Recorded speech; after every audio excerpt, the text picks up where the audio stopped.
Most people treat changing their life like renovating an entire house over one weekend.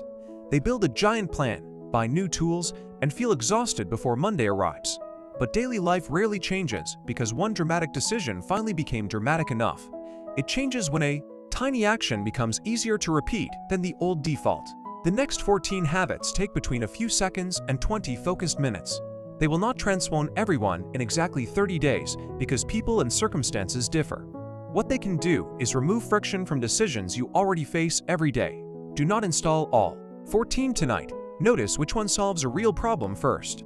Habit 1 is simple. When a question appears, actually look up the answer. Not next week, not inside a forgotten note, and not after your curiosity disappears. The source creator once believed that owls could not see during daylight. A quick check overturned that confidence. Childhood fact in only a few seconds. The lesson is not that every instant search produces a perfectly reliable answer. The lesson is to stop letting useful questions evaporate without any attempt to verify them. Habit 2 uses the same principle at the moment you walk through your door. When your shoes come off, line them up immediately while you are still standing. 3 deliberate seconds. Prevent a hallway obstacle and one more decision waiting for later. A tiny intentional choice can set the tone for the choices that follow it. The next 3 habits are about money, but none of them promise higher returns. They change how visible, scheduled, and emotionally manageable your money decisions become. Habit 3 is to take your money on a date every 2 weeks. Put a real appointment on the calendar instead of checking accounts only when something feels wrong. Bring a drink, play music you enjoy, and review the numbers without turning it into punishment. A vague someday review keeps losing to whatever feels more urgent today. A named appointment turns avoidance into a relationship you are willing to maintain. Habit 4 is to create a small account you are genuinely allowed to waste. Move a fixed amount into it and define that amount as guilt-free spending. If a silly gadget or unused subscription comes from that account, the boundary has already done its job. The goal is not careless spending. It is containing pleasure inside a visible limit. When every purchase carries guilt, that guilt can leak into every other money decision. Habit 5 is to save for one goal somewhere you can physically see. A jar on the counter can feel more real than a number hidden inside an app. You can watch progress rise, hear the coins, and feel the growing weight. The next 2 habits move attention from automatic consumption back into the present moment. Habit 6 is a 30-second pause about 3/4 through a meal. Stop eating completely, then ask one honest question. Am I already full? If the answer is yes, save the rest. If it is no, continue without guilt. This is not a diet rule. It is a brief interruption of finishing food by habit.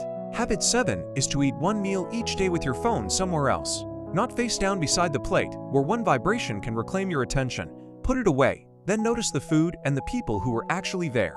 The first few quiet meals may feel strangely empty. Because stimulation became the default, then the emptiness can become the only meal you fully taste all day. Some parts of life feel heavy because too many things remain permanently open. Habit 8 is to unsubscribe from exactly one thing every week.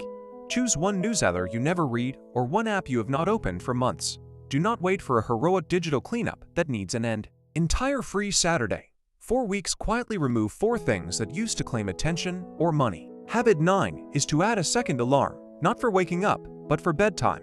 The source creator uses 9 in the evening as a signal to start nothing new. It does not demand immediate sleep.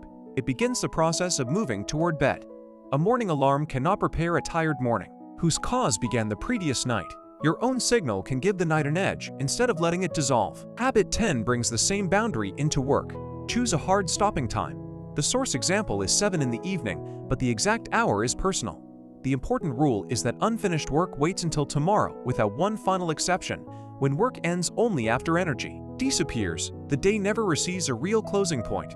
Closing with an open task can feel irresponsible during the first week, but a real stopping point protects enough energy to handle that task properly tomorrow. These 3 habits share one idea. Reducing life is also a form of progress. Cancel one claim, stop one new beginning, and close one workday on purpose. You do not need more discipline for every problem. Sometimes you need fewer open doors. Habit 11 shifts attention from managing yourself to noticing the people around you. Before a small public action, ask silently, how will this land on the next person? Use it before speaking loudly, leaving a chair out, or walking away from a mess. The question takes half a second, but it interrupts the assumption that you are alone. Repeat it often enough. Consideration stops feeling performative and starts feeling like genuine manners. Habit 12 is to find something good inside one flawed object each week. Choose a chipped mug, a scratched table, or another imperfect thing within reach. Then say exactly what you appreciate, including the history carried by the flaw. A scratch may remain because a joyful evening happened there, not because the table failed. Gratitude becomes less automatic when it asks you to look again at something imperfect. Habit 13 is to give one skill 20 focused minutes every day. Choose one thing you keep saying you will learn, then practice instead of collecting advice. 20 minutes feels unimpressive, which is exactly why it can fit into an ordinary evening across 30 days.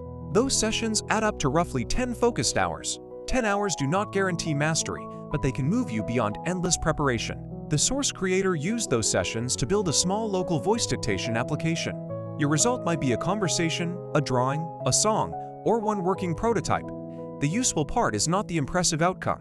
It is returning to one skill tomorrow. Habit 14 makes sure progress does not disappear from your own memory. Create one folder or message thread for kind emails, compliments, and encouraging texts. When something good arrives, capture it immediately and send it to the same place. Brains often preserve one painful comment while allowing 7 kind messages to evaporate. A positive evidence folder does not invent confidence, it keeps real evidence from vanishing. That is why the final habit helps the previous 13 actually register. 14 habits are not a challenge to complete, they are a menu to examine. Pick 1 or 2 that remove friction from a problem you already recognize. Run them for a month, notice what changes, and only then consider adding another. A better life may begin with a smaller action than your old plans allowed. Choose the habit that makes tomorrow easier, not the one that makes tonight's plan look ambitious.